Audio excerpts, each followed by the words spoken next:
Hello everyone. आज के class में डिस्कस करने वाले हैं स्फेरिकल कैपेसिटर, सिलिंड्रिकल कैपेसिटर, यानी सिलिंड्रिकल कैपेसिटर और स्फेरिकल कैपेसिटर से रिलेटेड कंडीशन।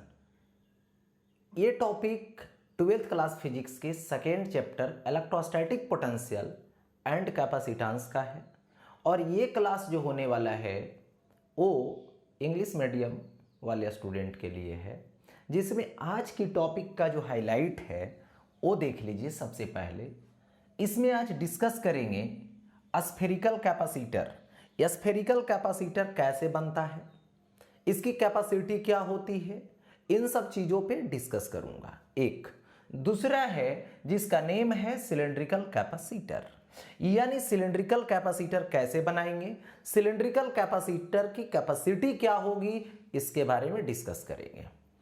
सेकेंड के बाद थर्ड आता है एनर्जी डेंसिटी, यानी जो इलेक्ट्रिक एनर्जी डेंसिटी है, यानी कैपेसिटर जो है वो एक स्टोर करने एनर्जी स्टोर करने वाला सिस्टम है, इलेक्ट्रिक चार्ज स्टोर करने वाला सिस्टम है। तो एनर्जी स्टोर करेगा तो पर यूनिट वॉल्यूम में उसमें कितना एनर्जी होगी वो कैसे फाइंड करेंगे, इस पर डिस्कस करने वाले हैं। फिर आने वाले हैं force between plate of capacitor, यानी कैपेसिटर जो है उसकी दो प्लेट होती है, एक प्लेट पॉजिटिव होती है और एक प्लेट नेगेटिव होती है।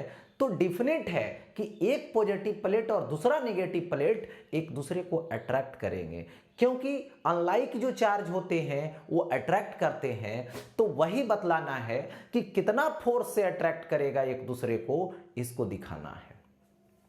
तो इतने टॉपिक पे आज बात करेंगे, इतने टॉपिक को एक्सप्लेन करेंगे बारी बारी से। सबसे पहले आ जाइए, यहां पर दे रखा है स्फेरिकल कैपेसिटर, यानी एक स्फेरिकल कैपेसिटर है ना। तो उसमें मैं बात करूं कि दो स्फेयर से बनेगा, दोनों कॉन्सेंट्रिक स्फेयर होगी। तो एक आउटर स्फीयर होगा और एक इनर स्फीयर होगा।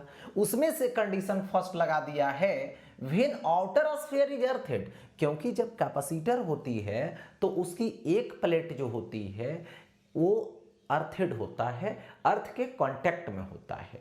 तो इसमें दिखा रहा है कि आप अर्थेड करें, लेकिन किसको करें, तो आउटर स्फीयर को अर्थेड करना है। यानी आउटर स्फीयर को अर्थेड करेंगे तो कुछ इस तरह से देखने को मिलेगा। एक स्फीयर ये हो गया, इसकी रेडियस मैं मान लेता हूं कि इसकी जो रेडियस है वो ए है, ये सेंटर हो गया। एक और ले लीजिए दूसरा स्फीयर, और ये मैंने दूसरा स्फीयर ले लिया आउटर स्फीयर। इसकी मैं रेडियस की बात करूं तो इसकी रेडियस जो है वो बी है, और आउटर स्फीयर को अर्थेड करनी है, अर्थिंग देनी है, तो आउटर स्फीयर को आप अर्थिंग दे दें। देखिए आउटर स्फीयर को अर्थिंग दे दिया मैंने। जिस स्फीयर को आपने अर्थेड किया उसको चार्ज नहीं देना है, इनसाइड वाले को चार्ज देना है। अदर जो फर्स्ट प्लेट होगा, तो फर्स्ट प्लेट तो ये हुआ, यहां पर ये देखिए, इसको आपने चार्ज दिया। कितना चार्ज दिया, पॉजिटिव चार्ज, क्यू चार्ज दिया। तो इलेक्ट्रोस्टैटिक इंडक्शन अपनाएगा ये इस पे, तो ये माइनस होगा,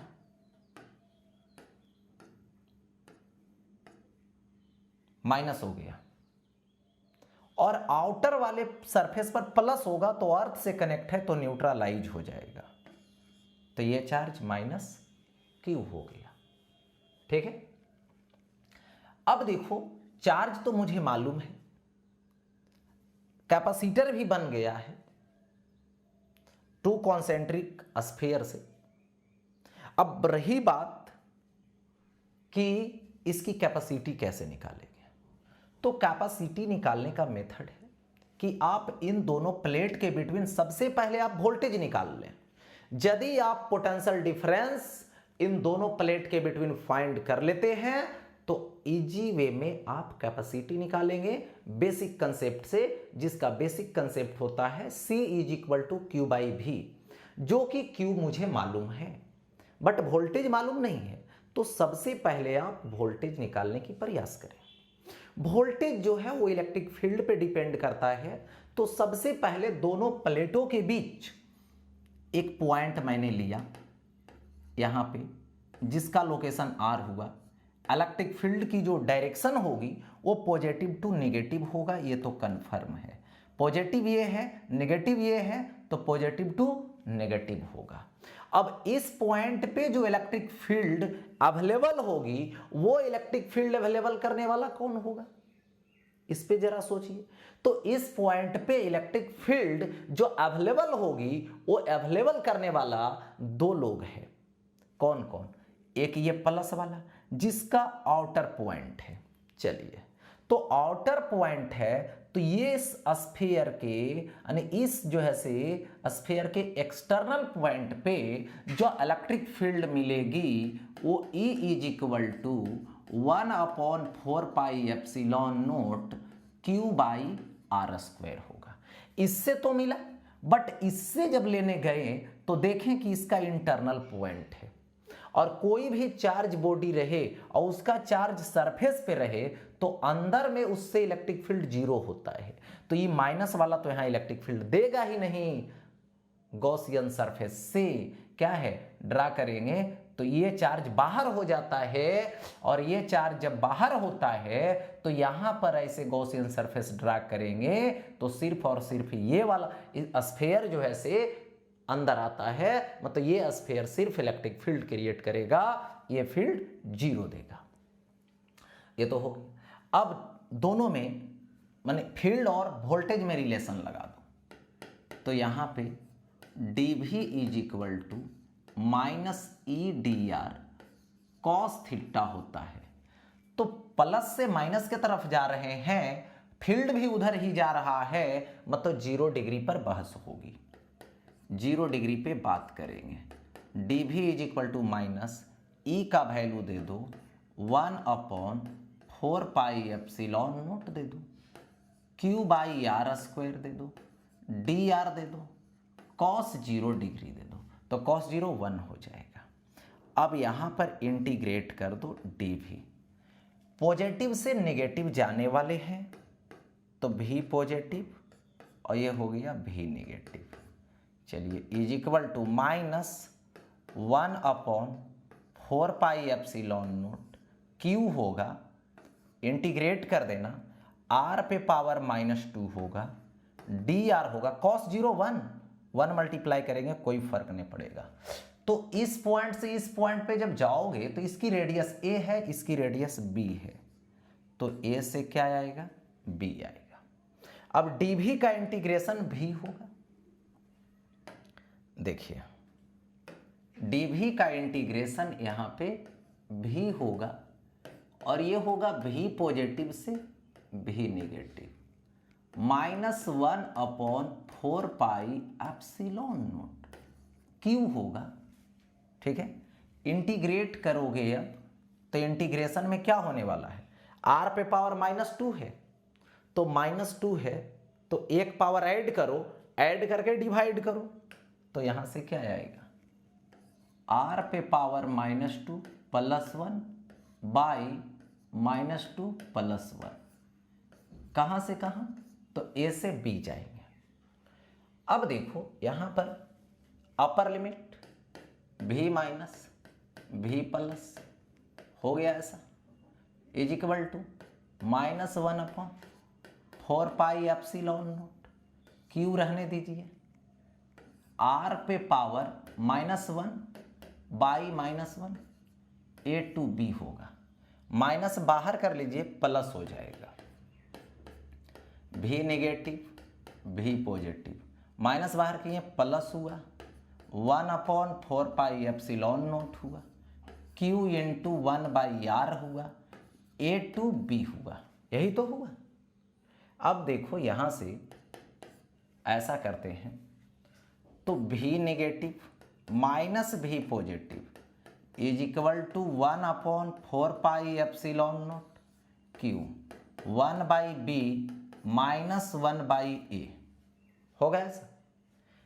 पलट दो इसको, पॉजिटिव में हो जाएगा, ये नेगेटिव में पलट, तो ये माइनस, देखो माइनस कॉमन लेंगे तब ऐसा होगा, तो यहाँ भी पलट दीजिए 1/4 पाई epsilon note Q into 1/A minus 1/B। इसको तो भी अब लिखूंगा, भी आ गया, ये देख सकते हैं वोल्टेज, तो 1/4 पाई एप्सिलॉन नोट Q, और यहाँ पे एलसीएम ले लीजिए ए बी, ये कटेगा बी, बी भी कटेगा ए, इतना आया। ठीक है, अब यहाँ पे कैपेसिटी का कंसेप्ट लगाइए, तो C is equal to Q/V हो गया ऐसा, Q/V, तो C इज इक्वल टू, देखिए Q/V, तो Q/V, V का वैल्यू दीजिए 1/4 पाई एप्सिलॉन नोट Q, A है B minus A by AB है, तो इसमें जो बर्बाद होने वाला है उसको कर दीजिए कैंसिल, ऊपर लेके चले जाइए, तो C is equal to 4 pi epsilon naught, ऊपर चला जाएगा AB ऊपर जाएगा बाई B माइनस A होगा, तो ये निकल गया कैपेसिटी किसका, तो स्फेरिकल कैपेसिटर का, लेकिन कब, जब जो है से आउटर स्फीयर अर्थेड है। यहां पर थोड़ा सा नोट दे देता हूं, नोट में है कि ये देखिए स्फीयर है, इसकी रेडियस ए है, एक और स्फीयर है,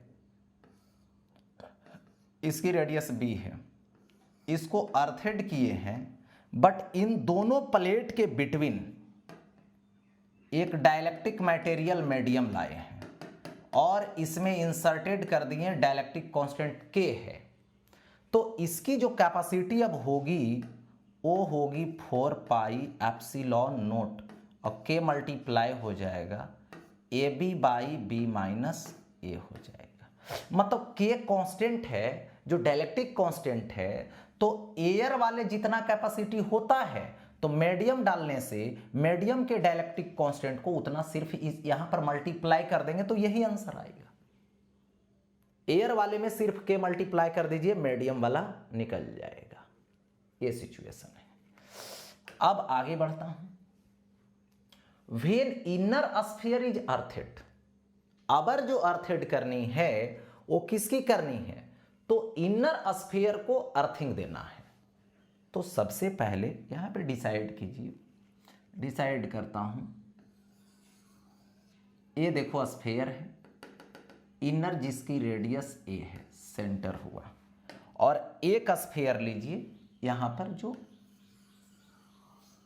आउटर स्फीयर है, आउटर स्फीयर हुआ जिसकी रेडियस बी हुई, और इसमें इनर को अर्थेड करनी है, तो इसका मेथड है कि यहां पे छोटा सा होल कीजिए, वायर ले जाइए और अर्थ से कनेक्ट कर दीजिए, ये हो गया इनर स्फीयर अर्थेड। तो जिस स्फीयर को आपने अर्थिंग दिया, अर्थेड किया, उसको तो अब चार्ज देना नहीं है, किसको देना है, जो आइसोलेटेड है, जो अर्थ के कांटेक्ट में नहीं है, उसको चार्ज देनी है। तो जैसे आपने इस कंडक्टर स्फीयर को चार्ज दोगे, ठीक है, तो चार्ज दो सरफेस पर, एक इनर सरफेस इसका, एक आउटर सरफेस है, तो कुछ चार्ज इसके आउटर सरफेस पे डिस्ट्रीब्यूट होगा और कुछ चार्ज इसके इनर सरफेस पे डिस्ट्रीब्यूट होगा, यानी इस तरीके से डिस्ट्रीब्यूट हो गया।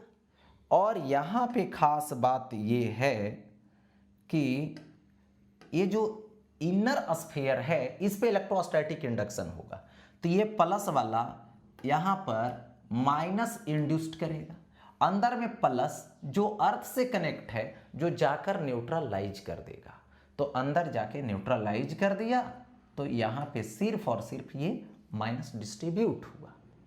तो अब जरा सोचिए, ये माइनस वाला और ये प्लस वाला दोनों मिल करके एक जो है से स्फेरिकल कैपेसिटर बना रहा है, जिसकी कैपेसिटी को C1 मान लो, जो अभी मैंने माइनस प्लस वाला दिया है आप लोगों को कि इसकी जो कैपेसिटी होगी वो होगी 4 pi epsilon naught A B by B minus A होगा। अभी देखने को मिला था जब ये वाला और ये वाला, लेकिन एक प्लस वाला अकेला बच गया जो स्फेरिकल बच गया, तो एक अकेला यदि बचेगा तो इसकी कैपेसिटी आइसोलेटेड वाला लगाओ। स्फेरिकल आइसोलेटेड जो बॉडी होती है उसकी कैपेसिटी लगा दो। तो यहां पर आइसोलेटेड है, ये अकेला बच गया, ई माइनस प्लस तो पेयर बना ही लिया कैपेसिटर का, लेकिन एक आइसोलेटेड बच गया जिसकी भी कैपेसिटी होती है जो कितना होती है 4 pi epsilon not into radius. तो रेडियस कितना है b है, तो ये तो b हो गया। अब दोनों को ऐड कर दो, तो दोनों को ऐड कर दोगे तो c is equal to C1 plus C2 देखने को मिलेगा। तो c is equal to C1 4 pi epsilon naught, A आएगा A B by B minus A, plus C2 ले लोगे तो 4 पाई एप्सिलॉन नोट बी, यही होगा। जिसमें से कॉमन कर लीजिए, C is equal to 4 pi epsilon naught, यहाँ पे ए बी लीजिए बाई बी माइनस ए लीजिए प्लस बी लीजिए, यही देखने को मिलेगा। तो यहाँ से अब C इज इक्वल टू लोगे तो 4 पाई एप्सिलॉन नोट, एलसीएम होगी b माइनस ए, तो b माइनस ए कट जाएगा, ए बी प्लस ए जाएगा तो B square minus A B, तो ए बी कट जाएगा, बी स्क्वायर बचेगा। So c is equal to 4 pi epsilon naught B square by B minus A हो गया यहाँ पे कैपेसिटी। कब? जब इनर स्फीयर अर्थेड होगा तो। लेकिन बात यहां पे यह है कि यदि इसके बीच मीडियम इंसर्टेड कर दोगे तो मीडियम, तो यहां लिख देता हूं नोट फॉर मीडियम, तो C is equal to 4 pi epsilon naught और डायलेक्ट्रिक कांस्टेंट K हो जाएगा, K मल्टीप्लाई हो जाएगा यहां पे, और B square by B minus A हो जाएगा। ये फॉर्मूला हो जाएगा वैल्यूड। कब? जब इन दोनों के बिटवीन मीडियम इंसर्टेड रहेगा तो। आगे बढ़ता हूं, देखिए compute capacitance of a spherical capacitor of inner radius. Inner radius A है, इनर रेडियस को ए से रिप्रेजेंट करो 10 सेंटीमीटर यानी 10 पे पावर माइनस 2 मीटर, ये वाला दीजिए। इसके बाद and outer radius 20 centimetre, outer radius 20 centimetre metre में कन्वर्ट कर दीजिए, ठीक है, विथ आउटर स्फीयर अर्थेड। यानी यहां पे बोला है आपसे कि आउटर स्फीयर अर्थेड है, यानी ये स्फेरिकल कैपेसिटर है जिसका इनर रेडियस ए स्फेरिकल है, इसका आउटर रेडियस बी, और इसको अर्थेड करो यहाँ पे आउटर से। अब कैपेसिटी निकालो, तो कैपेसिटी निकालेंगे जब आउटर कनेक्ट रहेगा अर्थ से, तब कैपेसिटी निकालोगे तो उसकी जो बेसिक कंसेप्ट होती है C is equal to 4 pi epsilon naught A B by B minus A होता है, यही होता है। आउटर कनेक्ट रहेगा तो इसकी वैल्यू लगा दो। तो आप लोग को बताया गया था कि यदि 1/4 पाई एप्सिलॉन नोट कहीं हो तो इसका फॉर्मूला 9 × 10⁹ SI में, मतलब Newton meter square per coulomb square SI में होता है। तो है क्या 4 पाई एप्सिलॉन नोट है, यहां क्या है 1/4 पाई एप्सिलॉन, पलटी मार दो तो ये आ जाएगा 1/9 × 10⁹ into A B, A into B, तो ये हो जाएगा 20 × 10, और 2 बार लिखना पड़ेगा। देखिए पहले 20 चाहे 10 लिखिए पहले, ए का वैल्यू 10 इंटू 10 पर पावर -2, बी का वैल्यू 20 इंटू 10 पर power -2 by B minus A, B में ए माइनस कर दीजिए, 20 में 10 माइनस कर दीजिए, 10 होगा, 10 पे पावर -2 होगा। कैंसिल आउट करने वाले हैं तो ये तो कैंसिल होने वाला है, बचेगा कौन, ये वाला। तो ये कितना होगा, 20 बाहर आ जाएगा, बाई 9 होगा। देखो 10 पर पावर 9 ऊपर जाएगा, -9 होगा, 10 पे पावर -2 होगा। तो 20/9 इंटू 10 पे पावर -9 -2 -11 और इतना फैराड हो जाएगा। तो 20/9 into 10 to the power -11 farad हो गई। Matter solve. अब आते हैं नेक्स्ट में। देखिए, compute capacitance of a spherical capacitor of inner radius. देखिए, तो इनर रेडियस की खास बात होती है ए जो 30 सेंटीमीटर है यानी -2 मीटर, आउटर रेडियस बी जो 90 सेंटीमीटर है तो 90 into 10 to the power -2 metre, metre में कन्वर्ट कर दिया है ना, विथ आउटर स्फीयर अर्थेड। फिर आउटर स्फीयर अर्थेड है, मतलब ये हो गया इनर रेडियस और ये हो गया आउटर वाला, अर्थेड किए आउटर को इस तरीके से अरेंजमेंट है। तो अब कैपेसिटी निकालनी है तो बेसिक कंसेप्ट आउटर वाले के लिए ए 4πε0 ये होता है इतना।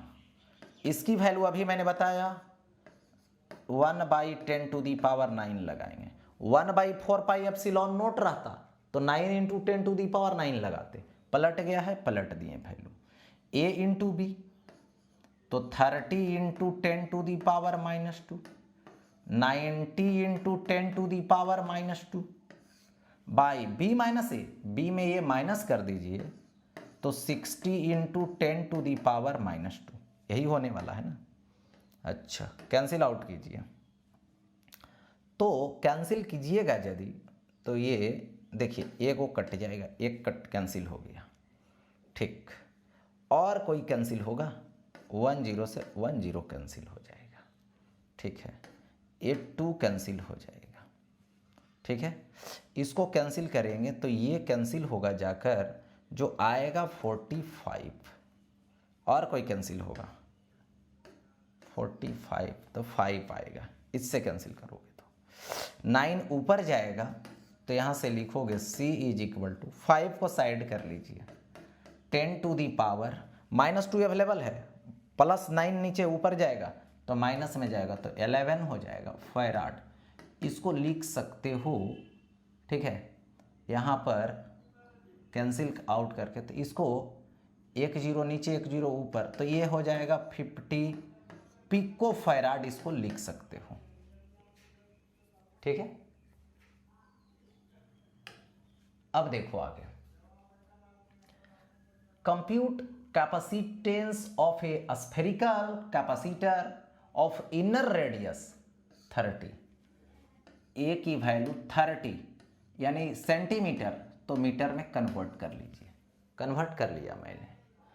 आउटर कितना है 90 यानी बी की वैल्यू 90 इंटू 10 पर power -2 meter with inner sphere earthed. अब इनर वाला अर्थेड रहेगा, मतलब ये कैपेसिटर बना लीजिए, रेडियस ए है, ये रेडियस बी है और इनर को अर्थेड कीजिए पर यहाँ होल करके, ठीक है, कर दिया मैंने।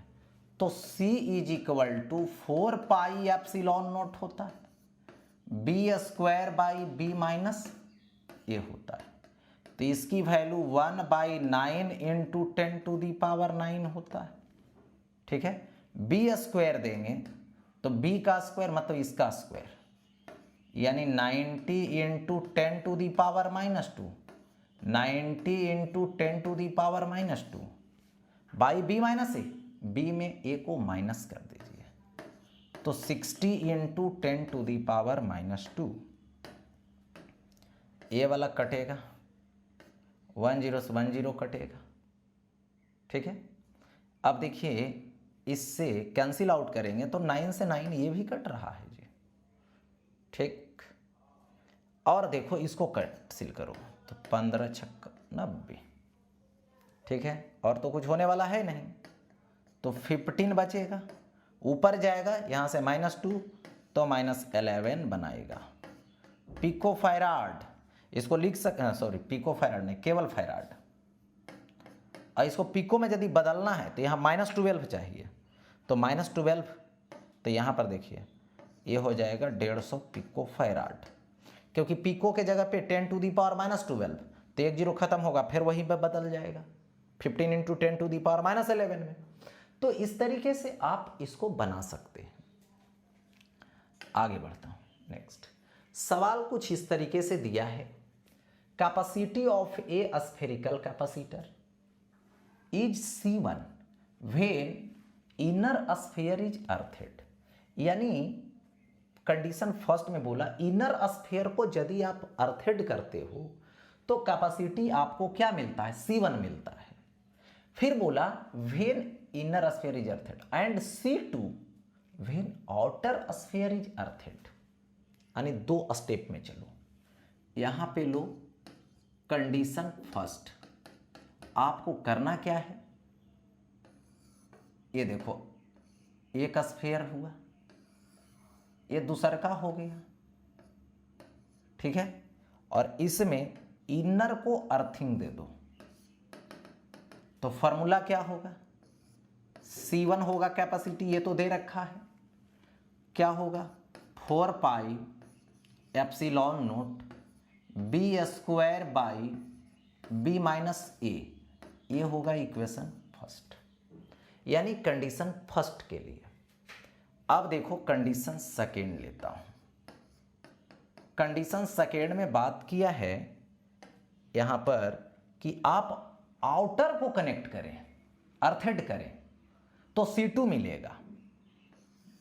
यानी एक ये हो गया जिसका रेडियस A है, एक ये हो गया जिसका रेडियस B है, अर्थेड कर दिए। तो अब इसकी कैपेसिटी C2 होगी जो 4πε0 होगा, AB/B-A होगा, इक्वेशन सेकेंड होगा। अब फाइंड क्या करना है, फाइंड द रेशियो C1/C2, तो C1/C2 ले लो, C1/C2, C1 का वैल्यू पुट करो, देखो तो यहां पे 4πε0 b²/b-a बाई C2 का वैल्यू 4πε0 AB/B-a,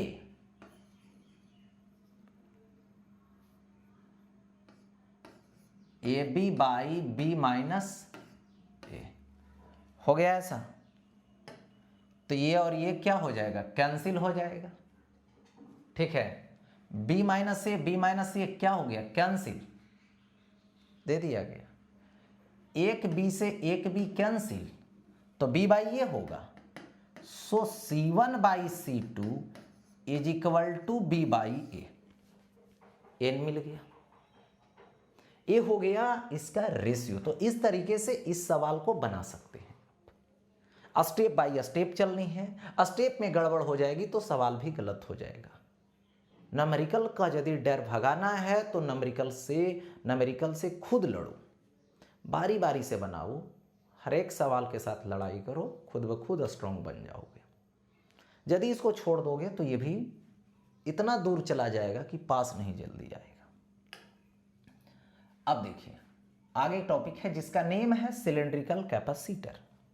अब हम लोग डिस्कस करेंगे सिलेंड्रिकल कैपेसिटर में क्या होगा, सिलेंड्रिकल कैपेसिटर कैसे बनाएंगे, इसकी कैपेसिटी कैसे फाइंड करेंगे, यानी इसकी कैपेसिटी होगा कितना, इन सब चीज़ों पे डिस्कस करने वाले हैं। तो सबसे पहले नेम ही है सिलेंड्रिकल, तो सिलेंडर से बनेगा। एक सबसे पहले मैंने सिलेंडर लिया, देखो ये सिलेंडर हुआ, और इसकी सपोज कर लूं तो ये सिलेंडर की एक्सिस हुई, ओके। और एक यहाँ पे दूसरा सिलेंडर लेंगे कोएक्सियल, जो कुछ इस तरीके का है, कोएक्सियल सिलेंडर है। ठीक है, देखिए अब देखो कोएक्सियल हो गया, इसकी अपना लेंथ होगी, तो इसके लेंथ को रिप्रेजेंट कर देता हूं, एल रिप्रेजेंट हो गया। और साथ ही साथ अब यहां से ग्राउंडिंग कर दीजिए, देखिए अर्थेड कर दिया, यही बन गया सिलेंड्रिकल कैपेसिटर। सिलेंडर से दो कोएक्सियल कंडक्टिंग सिलेंड्रिकल प्लेट लिए, इस तरीके से अरेंज कर दिए। ठीक है, ये बन गया सिलेंड्रिकल कैपेसिटर। जिसमें से बात करूं तो ये इसका इनर का रेडियस है जो ए है, और एक आउटर है, ये आउटर है, इसकी रेडियस बी है। और यहां पर तो खास बात ये है कि आप जिसको अर्थेड किए हैं वो सेकेंड प्लेट हो गया, और जो आइसोलेटेड प्लेट है वो फर्स्ट प्लेट है। और हमेशा याद रखें कि आप जो चार्ज देंगे वो फर्स्ट प्लेट को देंगे, यानी जो आइसोलेटेड प्लेट है उसको चार्ज देंगे। आपने चार्ज देना शुरू कर दिया तो चार्ज इसके सरफेस पे डिस्ट्रीब्यूट हो गया, जिसका linear density of charge lambda है। ठीक है, तो ये linear density of charge lambda है। तो ये जो लेमडा है यानी टोटल चार्ज कितना होगा एल लेंथ में, तो आपने टोटल चार्ज दिया लेमडा इंटू एल, क्योंकि पर यूनिट लेंथ में लेमडा, तो टोटल लेंथ कितना में दिया एल में, तो लेमडा एल हो गया। कैपेसिटी जब निकालेंगे तो देखिए सबसे पहले यहां तो चार्ज मैंने दिया, ये जो प्लस है तो इसमें अब खास बात होगी कि इसमें माइनस क्रिएट हो जाएगा, इसमें माइनस क्रिएट हो गया। और जैसे माइनस क्रिएट हुआ तो बाहर में प्लस क्रिएट हो, तुरंत अर्थ जाके न्यूट्रलाइज बना देगा, अर्थिंग उसको न्यूट्रल बना देगा। ठीक है, तो सिर्फ कौन बचेगा, ये माइनस बचेगा। इतना तक हुआ। कैपेसिटी निकालने के लिए चार्ज चाहिए और वोल्टेज चाहिए, वोल्टेज लेना होगा। तो वोल्टेज किसके बीच, प्लस और माइनस के बीच। तो यहां पर देखिए इसमें अब क्या करो, इससे जाओगे ऐसे डॉट डॉट डॉट, यहां पर गए आर डिस्टेंस पे गए, इलेक्ट्रिक फील्ड प्लस से माइनस की तरफ जाएगा। आर डिस्टेंस पर लिए तो प्लस से माइनस की तरफ जा रहा है इलेक्ट्रिक फील्ड इधर, क्योंकि इलेक्ट्रिक फील्ड निकाल लेंगे तो अपने आप फिर वोल्टेज निकाल लेंगे, क्योंकि दोनों की रिलेशन होती है। तो इलेक्ट्रिक फील्ड कितना होगा, देखिए सबसे पहले ये जो सिलेंडर है इसका बाहरी पॉइंट है, एक्सटर्नल पॉइंट है, तो ये तो फर्स्ट वाला तो फील्ड देगा, लेकिन ये जो सेकेंड वाला है उसके लिए ये इनर पॉइंट है, और ये जो चार्ज है इसके सरफेस पर है, तो इनर पॉइंट पे फील्ड तो ये जीरो देगा। तो सिर्फ और सिर्फ यहाँ जो फील्ड होगा इस लिनियर डेंसिटी वाले से होगा। तो लिनियर डेंसिटी वाले से होगा जिसकी फॉर्मूला होती है 1/2 पाई एप्सिलॉन नॉट और लेमडा बाई आर होता है। ठीक है, अब वोल्टेज के लिए केस अप्लाई करो, dV is equal to minus E D R, ये कॉस थीटा होता है, तो यहाँ पे कॉस थीटा हो गया। तो dV is equal to minus E, तो ई का value 1/2 pi epsilon naught lambda by R D R cos 0 degree होगा। क्यों, क्योंकि प्लस से माइनस की तरफ जा रहे हैं, इधर ही डिस्प्लेसमेंट ले रहे हैं, तो दोनों वेक्टर ई वेक्टर और D R vector same direction में जाएगा, तो कॉस 0 डिग्री लगाना। ऐसा मैंने लगा दिया, ये डी आर कॉस 0 1, ये तो हट जाएगा। चलिए इंटीग्रेट पे आता हूं। dV स्टार्ट कहां से किया, प्लस वाले से, कहां पर लास्ट किया, माइनस वाले के पास, तो भी minus 1/2 pi epsilon note lambda constant है, बाहर कर लीजिए 1/r, ये dr cos 0 1, तो lower limit a upper limit b, lower limit a upper limit b दे दिया गया। हो गया ऐसा। अब यहाँ पे खास बात है dv का इंटीग्रेशन, तो dv की जो इंटीग्रेशन होगी वो तो v होगी और इसका लोअर लिमिट भी प्लस होगा, अपर लिमिट भी माइनस होगा, -1/2πε0, ये लेमडा होगा। और यहाँ पे अब 1/2πε0 लेमडा, 1/r का इंटीग्रेशन तो log r होगा, इसको लिखोगे ln r, a से b। अब देखो यहाँ से 1/r का इंटीग्रेशन ln r होगा, a से b होगा, ठीक है। तो अब यहाँ से देखिए लिखूंगा v negative minus v positive is equal to -1/2πε0 lambda r का वैल्यू यानी ln, एक बार b दोगे और फिर ln a दोगे, ठीक है। तो log a b minus log a तो क्या होता है log b/a, यहां से माइनस को इधर ले लाइए तो v पॉजिटिव पलट जाएगा, v नेगेटिव माइनस आगे लाएंगे तो माइनस वाला प्लस में और ये जो प्लस में है वो माइनस में आ जाएगा। तो 1/2πε ये नोट होगा, लेमडा होगा ln b/a होगा, ठीक है। तो इसको v प्लस v माइनस, तो ये वोल्टेज होगा जो लिखोगे यहाँ पे λ/2πε0 और ln b/a, तो वोल्टेज मिल गया। अब आपको क्या चाहिए, कैपेसिटी चाहिए, तो C is equal to, basic concept लगाइए। बेसिक कंसेप्ट क्या होता है, Q/V मतलब चार्ज बाई वोल्टेज दे दिया मैंने। तो यहां से C is equal to Q का वैल्यू λL देख सकते हो, Q का वैल्यू λL बाई V का वैल्यू λ/2πε0 और क्या होगा ln होगा, b/a होगा। तो इसमें लेमडा लेमडा कैंसिल, ये ऊपर चला जाएगा, so C is equal to 2πε0 L होगा बाई ln b/a होगा। निकल गया कैपेसिटी। यदि डाइलेक्ट्रिक मीडियम डाल, देखो ये हो गया जब दोनों प्लेट के बिटवीन सिर्फ एयर रहेगा, यदि मीडियम डाल दोगे तो डाइलेक्ट्रिक कांस्टेंट आ जाएगा और यहाँ पे डाइलेक्ट्रिक कांस्टेंट लाकर मल्टीप्लाई कर देंगे ε0 के साथ, मैटर सॉल्व हो जाएगा, ठीक है। अच्छा आगे बढ़ता हूँ, देखिए ये cylindrical capacitor is constructed using 2 coaxial cylinders of the same length 10 centimetre.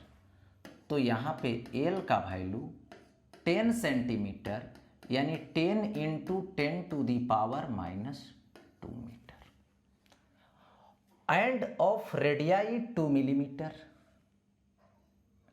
And 4 millimetre, यानी रेडियस दे रखा है, इनर A है जो 2 मिलीमीटर है, आउटर B है जो 4 मिलीमीटर है। कैलकुलेट द कैपेसिटेंस, C का फॉर्मूला 2πε0 L/ln b/a होता है। यहाँ पर ln b/a दे दिया गया, हो गया ऐसा। देखिए L का वैल्यू तो दे सकते हैं, b/a रखेंगे तो 4/2 तो 2 ही आएगा, मिलीमीटर मिलीमीटर तो कट ही जाएगा, बच गया 2πε0। यहाँ से देखिए 1/4πε0 is equal to 9 × 10⁻⁹ newton meter square per coulomb square. हो गया। तो इस केस में ऐसा है कि देखिए इसमें ऐसा है तो 2 से मल्टीप्लाई कर दीजिए तो 4 पाई एप्सिलॉन नॉट हो जाएगा जी। तो 2 से मल्टीप्लाई करने के बाद 2 से डिवाइड भी करना पड़ेगा, ये समझ लीजिए। ठीक है, तो यहाँ से C is equal to 4 pi epsilon naught L by 2 into ln B by A। देखो 2 से मल्टीप्लाई करके 2 से डिवाइड मैंने कर दिया। अच्छा चलो, तो 4 पाई एप्सिलॉन नॉट आ गया, तो 4 पाई एप्सिलॉन नॉट उधर और ई वाला जो है इधर 1 बाई में आ जाएगा, तो ये हो जाएगा 1 by 9 into 10 to the power 9। अब बचा ऊपर कितना L का वैल्यू दे दीजिए 10 पर पावर 1 और -2, तो 10 पे पावर -1। ठीक, 2 रह जाएगा और इनटू और क्या रहेगा, सो देखिए ln B बाई A, तो क्या मैंने बोला था ln 2 होगा, B बाई A 4 बाई 2 आएगा। देखिए अब आ गया C is equal to 10 to the power, तो सबसे पहले इसको साइड कीजिए और इसको ऊपर लेकर जाइए, तो ऊपर लेकर चले जाएंगे तो 1 बाई 10 टू दी पावर +9 है, ऊपर जाएगा -9 तो -10 बना लेगा क्योंकि -1 अवेलेबल है पहले से। 9 इंटू 2 18 होगा और इंटू क्या बचेगा ln 2, तो ln 2 की वैल्यू आएगी 0.6931। अब इसको जब डिवाइड करोगे 1 में तो ये आएगा 0.08 10 to the power -10 farad. Point हटाइएगा, नीचे डबल जीरो, ऊपर चला जाएगा तो 8 इंटू 10 पर पावर -12 फैराड, यानी इसको लिखोगे so C is equal to 8 pico farad. हो गया ऐसा, तो कैपेसिटी आ गया इस सिस्टम के लिए जो कितना आया 8 पिको फैराड आया। कैसे आया ये आप समझ सकते हैं, किस तरीके से सॉल्व हुआ। सिलेंड्रिकल के लिए बस फार्मूला अप्लाई करनी है। ठीक है, आगे बढ़ता हूं। नेक्स्ट देखिए, अब आता है force between plate of capacitor, यानी आप एक कैपेसिटर बना ले तो एक कैपेसिटर देखो इजी वे में, एक प्लेट मैंने लिया, ये है फर्स्ट प्लेट, एक दूसरा प्लेट मैंने लिया, ये प्लेट जो है वो सेकेंड प्लेट है। तो इसमें तो पक्का पता है कि कैपेसिटर है तो एक प्लेट पे चार्ज +Q होगा तो दूसरे प्लेट पे चार्ज -Q होगा, ऐसा।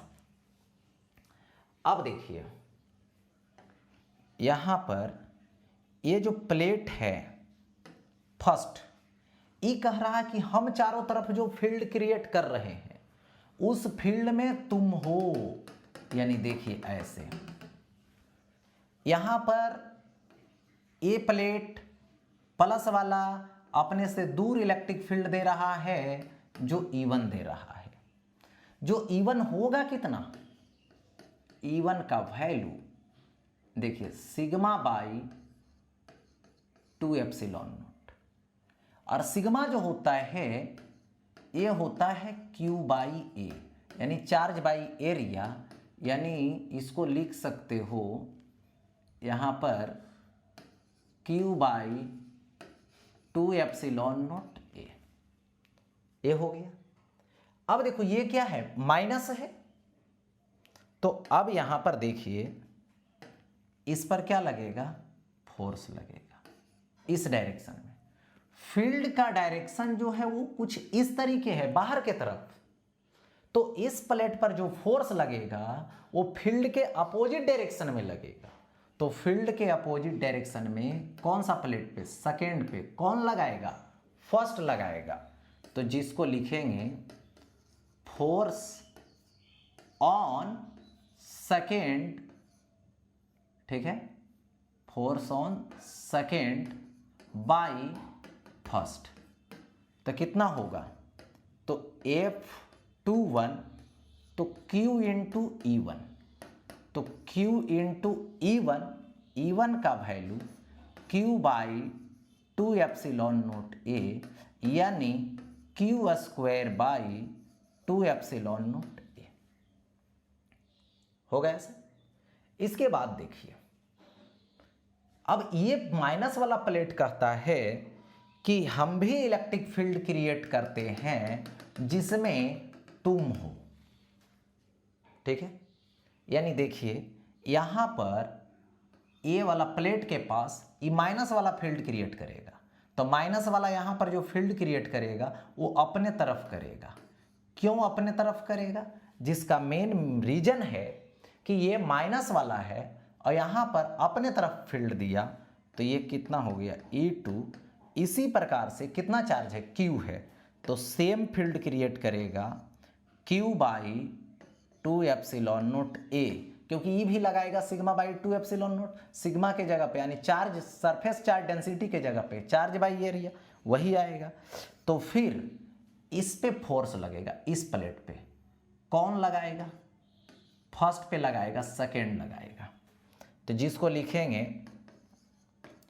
Force on first by second, जो क्या आएगा F12, तो ये होगा QE2, जिसको लिखोगे Q into Q by 2 epsilon naught A, यानी F12 is equal to Q square by 2 epsilon naught A. यहां पे दोनों प्लेट पे इक्वल फोर्स लगेगा और अट्रैक्शन लगेगा, तो लिख सकते हो F is equal to Q square by 2 epsilon naught A. यानी दोनों प्लेट के बिटवीन जो फोर्स लगेगा वो कितना हो रहा है? Q square by 2 epsilon naught A हो रहा है। दोनों पे इक्वल लग रहा है। कैसा लग रहा है? तो अट्रैक्शन, एक दूसरे को अपने तरफ खींच रहा है। अच्छा, इसको ऐसे भी लिख सकते हो F is equal to Q square है बाई 2 एप्सिलॉन नोट ए है। तो ऐसा करो, ए ऊपर मल्टीप्लाई कर दो तो नीचे भी करना पड़ेगा, तो यहां से लिख सकते हो F is equal to Q square by A square, मतलब sigma square by 2 epsilon naught और ए। ऐसे भी लिख सकते हो सरफेस डेंसिटी ऑफ चार्ज के टर्म में। एक बात और समझा दो, यदि इन दोनों प्लेटों के बीच कोई डाइलेक्ट्रिक मीडियम डालते हैं, तो यहां पर देखिए हाईलाइट कर देता हूं, नोट, ठीक है, डाई इलेक्ट्रिक मीडियम। यदि आप इन दोनों प्लेट के बिटवीन यदि कोई डाइलेक्ट्रिक मीडियम डालते हैं तो फोर्स जो होगा वो नो चेंज, रिमेन्स कांस्टेंट रहेगा। ठीक है, क्योंकि आपने डाइलेक्ट्रिक मीडियम यहां पे डाला तो फील्ड में जो चेंजिंग होगा इसके बीच में चेंजिंग होगा, इस प्लेट पर फील्ड चेंज नहीं होगा। और ये जो फील्ड देगा इस प्लेट के लिए, तो इस प्लेट पर फील्ड चेंज नहीं होगा, उन दोनों के बीच में फील्ड चेंज हो जाएगा। ठीक है, तो जब उसका फील्ड चेंज नहीं हो रहा उसके पास, तो फोर्स में कोई चेंजिंग नहीं आएगा। तो याद रखें, यदि दोनों प्लेट के यानी कैपेसिटर के प्लेट के बिटवीन यदि आप डाइलेक्ट्रिक मीडियम डालते हैं तो उन दोनों के फोर्स पे कोई प्रकार का चेंजिंग नहीं होता है। ये मैटर को समझिए। आगे बढ़ता हूं, नेक्स्ट, एनर्जी डेंसिटी। अब देखो, जो कैपेसिटर है वो एनर्जी को स्टोर करता है, ये तो पक्का पता है। तो अब यहां पर दिखाना है कि पर यूनिट वॉल्यूम में कितना एनर्जी स्टोर करता है। जितना एनर्जी पर यूनिट वॉल्यूम में स्टोर करेगा वही इसके लिए क्या होगी? एनर्जी डेंसिटी होगा, वही इसके लिए एनर्जी डेंसिटी होगा। तो अब मैटर यहां पे रहा कि आप एनर्जी डेंसिटी लेंगे तो सबसे पहले एक कैपेसिटर बना लें। इस कैपेसिटर की जो सेपरेशन है वो D ले लीजिए। इसका प्लेट एरिया A होगा, ठीक है। और इसको अब क्या कीजिए, यहाँ से कनेक्ट कर दीजिए एक वोल्टेज से, जो क्या है, V वोल्टेज है। जैसे ही आपने कनेक्ट किया तो क्या क्या होने वाला है ये देख लीजिए। सबसे पहले यहाँ पर इसका प्लेट एरिया ये है, तो पैकिंग जब करेंगे ऐसे तो इसका जो वॉल्यूम होगा बीच में, वो वॉल्यूम कितना होगा, volume is equal to length into breadth into thickness. तो लेंथ और ब्रीथ ये प्लेट वाला होगा जो एरिया होगा, और थिकनेस क्या होगा यहाँ से यहाँ तक डी, तो ये वॉल्यूम निकल गया। अब देखो दूसरी बात, इसकी कैपेसिटी निकालो पैरेलल प्लेट का, epsilon not a by D. फिर एनर्जी निकालो स्टोर्ड, तो ये क्या होता है, हाफ सी भी स्क्वायर स्क्वायर, हाफ सी भी स्क्वायर। बेसिक कंसेप्ट होता है एनर्जी का, एनर्जी निकल गया। अब यहाँ से हमें क्या चाहिए, एनर्जी और एनर्जी का डेंसिटी चाहिए। तो एनर्जी बाई आप क्या अप्लाई करेंगे, वॉल्यूम अप्लाई करेंगे। तो एनर्जी डेंसिटी को यू ई से रिप्रेजेंट कर दो, यू का वैल्यू दे दो हाफ सी भी स्क्वायर बाई वॉल्यूम, वॉल्यूम का वैल्यू दे दो ए डी, दे दिया। अब यहाँ से देखिए यू ई, तो हाफ रहने दीजिए, सी का वैल्यू पुट कर दीजिए epsilon naught A by D, ठीक है। भी स्क्वायर रहेगा यानी वोल्टेज का square by area into D, ठीक। तो इसमें से ये जो देख रहे हो एरिया, एरिया कट जाएगा, डी नीचे आएगा, डी स्क्वायर हो जाएगा। तो U E is equal to 1/2 epsilon naught, और ये होगा भी स्क्वायर और बाई डी डी, तो डी का स्क्वायर बन जाएगा। अब देखो ये जो है प्लस है और ये माइनस है, ये प्लस है और ये क्या है, माइनस है। तो इलेक्ट्रिक जो फील्ड होगी वो प्लस से माइनस के साइड में जाएगा। तो यहाँ पर रिलेशन होगा voltage is equal to E into D. Voltage is equal to क्या होगा, तो ई इंटू डी होगा। तो ई इज इक्वल टू क्या आएगा, तो भी बाई डी आएगा। तो भी बाई डी का स्क्वायर है यहाँ पर, देखिए U E is equal to 1/2 epsilon naught V by D का होल स्क्वायर। तो भी बाई डी का होल स्क्वायर यानी भी बाई डी का होल स्क्वायर मतलब E square. So U E is equal to 1/2 epsilon naught E square होगा। यानी यही क्या निकल गया, एनर्जी डेंसिटी निकल गया। तो आप इस तरीके से एनर्जी डेंसिटी निकाल सकते हैं एनर्जी बाई वॉल्यूम का फॉर्मूला अप्लाई करके, और बेसिक कंसेप्ट को बारी बारी से यूज करते जाएं, आप जो है से खुद ब खुद वहां तक पहुंच जाएंगे। तो देखें आज की क्लास यहीं पे समाप्त होती है, क्योंकि मैंने स्टार्टिंग में यहीं तक टॉपिक हाईलाइट किया था और इतना ही टॉपिक को डिस्कस करने की बात कही थी। तो आज यहाँ तक जो है से समाप्त हो गया। फिर मिलेंगे नेक्स्ट क्लास।